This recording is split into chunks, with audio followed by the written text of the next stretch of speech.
اور یہاں موجود ایم کیو ایم اور پاکستان مسلم لیگ کی قیادت، ان کے کارکنان، ذمہ داران، السلام علیکم۔ سب سے پہلے تو میں پاکستان مسلم لیگ کی قیادت کو، ان کے ساتھیوں کو ایم کیو ایم کے مرکزی دفتر بہادر آباد میں خوش آمدید کہتا ہوں، اور یہ ان کی یہاں آمد ہم سب کے لیے اور پورے پاکستان کے لیے حوصلہ افزائی کا باعث بنے گی، اور میں امید کرتا ہوں کہ ہمارے درمیان یہ رشتہ اور رابطہ پاکستان کی جمہوریت، پاکستان کی بقا، پاکستان کی سلامتی اور پاکستان میں عام پاکستانیوں کی حکمرانی کے لیے ایک اہم ترین قدم ثابت ہوگی۔ میں درخواست کروں گا خواجہ سعد رفیق بھائی سے کہ وہ یہاں آئیں اور یہاں بات کریں۔ بسم اللہ الرحمن الرحیم۔ میں ایاز صادق صاحب کی اپنی جانب سے، بشیر میمن صاحب، شاہ محمد شاہ صاحب کی جانب سے، نہال ہاشمی صاحب کی جانب سے، مسلم لیگ نون کا جو ڈیلیگیشن آیا اس کی جانب سے شکر گزار ہوں ایم کیو ایم کی لیڈرشپ کا کہ انہوں نے اپنے ہیڈ آفس میں نہ صرف یہ کہ ہمیں ویلکم کیا بلکہ ہمیں یہ اعزاز بھی بخشا کہ ہمیں رابطہ کمیٹی کے معزز اراکین سے بات کرنے کا اور ان کی بات سننے کا موقع ملا۔ ہم دونوں جماعتیں یہ سمجھتی ہیں کہ پاکستان میں موجود جمہوریت کو عام آدمی کی جمہوریت میں بدلنا ہے۔ وقت آ گیا ہے کہ وسائل کی منصفانہ تقسیم کے فارمولاز کو طے کیا جائے اور اس کو قانونی اور آئینی تحفظ دیا جائے۔ اس معاملے کا تعلق پاکستان کے سب سے بڑے شہر کراچی سے صرف نہیں ہے بلکہ اس کا تعلق ملک بھر کے تمام چھوٹے بڑے شہروں کے ساتھ ہے۔ تو یہ جو اشتراک ہے مسلم لیگ نون کا اور ایم کیو ایم کا، اس کی خیر و برکت سے نہ صرف اہل کراچی بلکہ پورا پاکستان انشاءاللہ مستفید ہوگا۔ ہم بجا طور پہ یہ سمجھتے ہیں کہ جو پروونشل فائنینشل ایوارڈ ہے اس کو ایک حقیقت بننا چاہیے اور اس پہ عمل درآمد ہونا چاہیے۔ ہم یہ بھی سمجھتے ہیں کہ وسائل کی منصفانہ تقسیم کا عمل صوبوں سے اب آگے بڑھنا چاہیے اور مقامی حکومتوں کے نظام کو یعنی بلدیاتی نظام کو نہایت مؤثر ہونا چاہیے، جیسا کہ مہذب دنیا کا چلن ہے اور جسے ہم ایڈاپٹ نہیں کر سکے بدقسمتی سے۔ اس کے لیے پاکستان کی مین سٹریم پولیٹیکل پارٹیز کو آنے والی پارلیمان میں اپنا رول پلے کرنا ہے۔ پاکستان معاشی مشکلات کا شکار ہے اور ہم سیاسی بحرانوں سے بھی نبرد آزما ہیں۔ ضرورت اس امر کی ہے کہ مختلف الخیال سیاسی جماعتیں مل بیٹھیں، سر جوڑیں، جہاں تک ممکن ہو الیکشن سے پہلے ہم الیکٹورل ایڈجسٹمنٹ کریں، اور جہاں ممکن نہ ہو وہاں آنے والی جو منتخب پارلیمنٹ ہے اس میں اس وقت کی آنے والی حکومت اور اپوزیشن بھی مل کے بیٹھے، میثاق جمہوریت کو آگے بڑھائیں اور میثاق معیشت کریں آپس میں۔ تو دو ٹیمز کام کر رہی ہیں، ایم کیو ایم کی بھی اور مسلم لیگ نون کی بھی،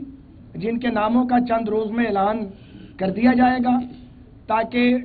ہم آنے والی پارلیمنٹ کے ذریعے جو آئینی اور قانونی اصلاحات عام آدمی کے انٹرسٹ میں کرنا چاہتے ہیں اس پر بات کریں۔ دلچسپ امر یہ ہے کہ ہمارے درمیان سیٹوں کی تقسیم پہ کوئی بات نہیں ہوئی۔ پہلے ایک بات شروع ہوا کرتی تھی سیٹوں کی تقسیم سے ماضی میں، اب سیاسی سفر ہم سب اتنا طے کر چکے ہیں کہ سیٹوں کی تقسیم بھی ہوتی رہے گی، لیکن بنیادی کام یہ ہے کہ اصلاحات کی طرف بڑھا جائے۔ میں یہ گزارش کرنا چاہتا ہوں، یہاں پہ یہ ایک بڑی تاریخی جگہ ہے اور ایم کیو ایم کے بڑے جدوجہد کرنے والے دوست ہمارے دائیں بائیں موجود ہیں جن کی بڑی قدر ہے اور بڑا تجربہ ہے ان کا، کہ ہماری جمعیت العلماء اسلام کی قیادت سے بھی بات ہوئی ہے، ہماری پہلے سے آپس میں مفاہمت موجود ہے، ہماری پیر صاحب پگارہ شریف کی خدمت میں بھی ہم حاضر ہوئے تھے بڑی نیاز مندی کے ساتھ، اور انہوں نے جو رہنمائی فرمائی ہے اس پر بھی بات چیت ہوئی ہے، وہ بات چیت انشاءاللہ آگے بڑھے گی۔ ہماری کوشش ہوگی